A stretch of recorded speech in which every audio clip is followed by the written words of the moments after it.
Bonjour. Avant de faire cette vidéo particulière au cours de laquelle je vais annoncer la solution à tous nos problèmes, je voudrais quand même d'abord un petit peu remettre en question certains concepts qui sont erronés. Et parmi ceux-là, élire. Les gens, il y a beaucoup de gens qui me connaissent depuis très longtemps, qui sont avec moi depuis 15 ans ou 10 ans, et qui se disent, bon, tout ce que tu as dit, ça s'est fait, etc. Et donc qui, quelque part, me considèrent comme le président de la France. Euh, et ça entraîne automatiquement, lorsqu'ils en parlent ou autre, les gens, beaucoup de gens, à réagir en disant, mais on n'a pas voté pour lui.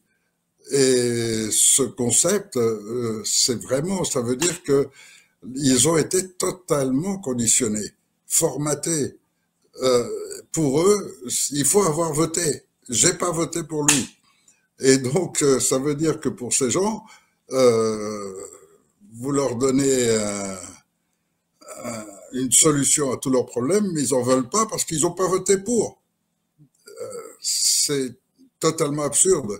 La vérité est au-dessus de tout, de tous les concepts. Or, ça, ce n'est qu'un concept. On vous a fait croire que la République, c'était la démocratie. On vous a fait croire qu'en votant, vous étiez des démocrates. Mais c'est totalement absurde. Réfléchissez 2 petites secondes. Quand vous votez, pour qui vous votez? Pour un mec que vous ne connaissez pas? Pour un mec à qui vous allez donner tous les pouvoirs? À qui sera immédiatement mis sous un régime dans lequel il est protégé, c'est-à-dire qu'on peut faire tout ce qu'on veut, il a l'immunité totale. Donc un mec à qui vous donnez tous les pouvoirs, et quel est le pouvoir majeur que vous donnez? C'est que c'est lui qui va choisir qui s'occupe de la sécurité sociale, qui s'occupe de la justice, qui s'occupe de l'éducation des enfants. Il va choisir les gens. Ça fait 70 ans que à chaque fois que vous avez voté, vous avez quelqu'un de pire que celui d'avant. Et vous n'avez toujours pas compris. Une fois que vous avez voté pour un mec, tout ce que fait ce mec, c'est choisir ses ministres et déterminer. Et là, il va vous prendre un mec qui connaît rien à l'urbanisme, il va le mettre à l'urbanisme. Au bout d'un an ou deux qu'il a échoué, on va le replacer ailleurs. Et à la fin, on le met dans les voies de garage, là où il touchera toujours des salaires énormes. Donc en fait, ce que vous avez fait, c'est décider, choisir le mec qui se remplit le plus les poches et qui pourra ensuite déterminer ceux qui vont organiser votre vie.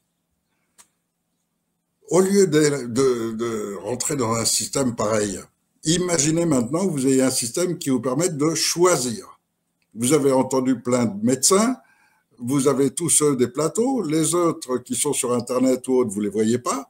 Mais imaginez que si vous pouviez choisir, tous pourraient passer à la télévision, chacun avec ses idées, ses concepts. Alors, à ce moment-là, il n'y aurait jamais eu d'opération Covid. Et donc, si vous aviez pu choisir, vous auriez choisi des médecins en fonction de leur honnêteté, de leur intégrité morale, en fonction des valeurs qui, pour vous, représentent quelqu'un de digne de diriger la médecine. Et c'est pas ce que vous faites.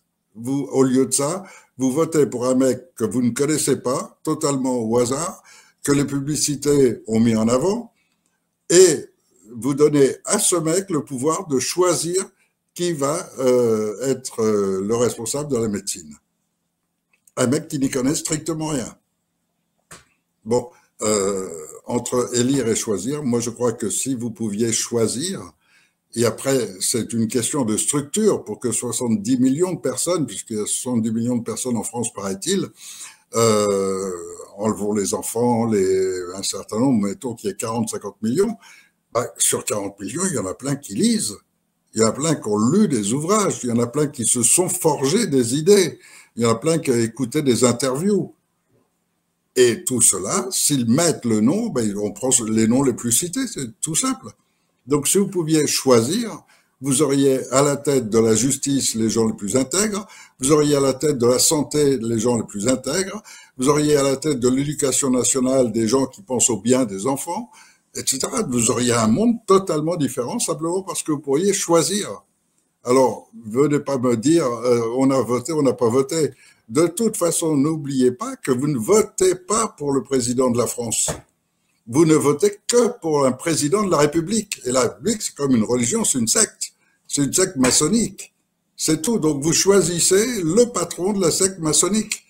Vous choisissez pas qui dirige la France et qui va mettre quelque chose en place. Et en plus de ça, vous n'avez le droit de choisir qu'à l'intérieur de petits schémas qui a été déterminé au départ. Vous ne pouvez même pas remettre en question le système lui-même. Même pas.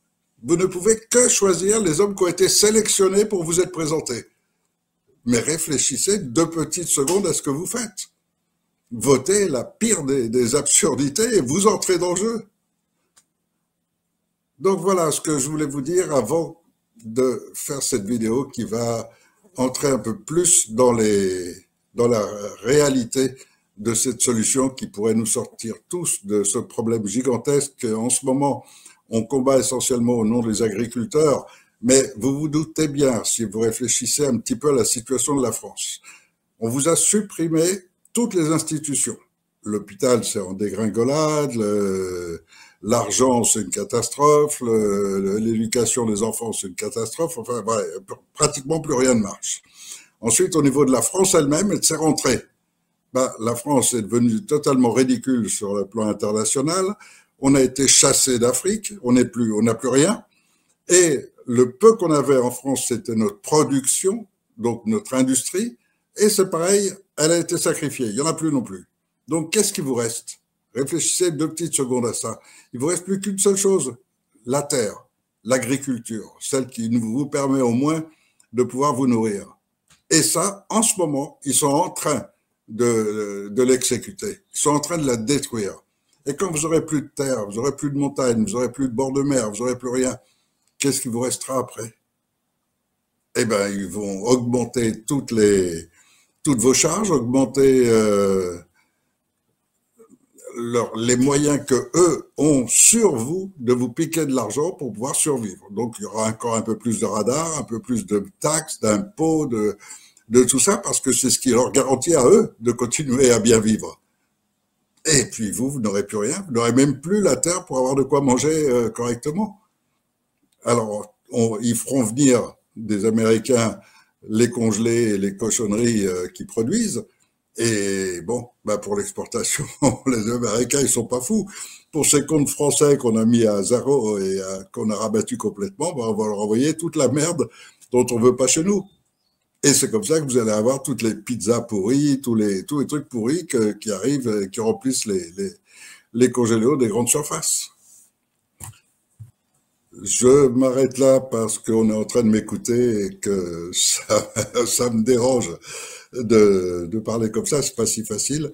Donc, je vous dis à bientôt pour cette vidéo au cours de laquelle je vais vous révéler cette solution qui va vous faire bondir encore une fois parce que vous êtes formaté, vous êtes totalement conditionné.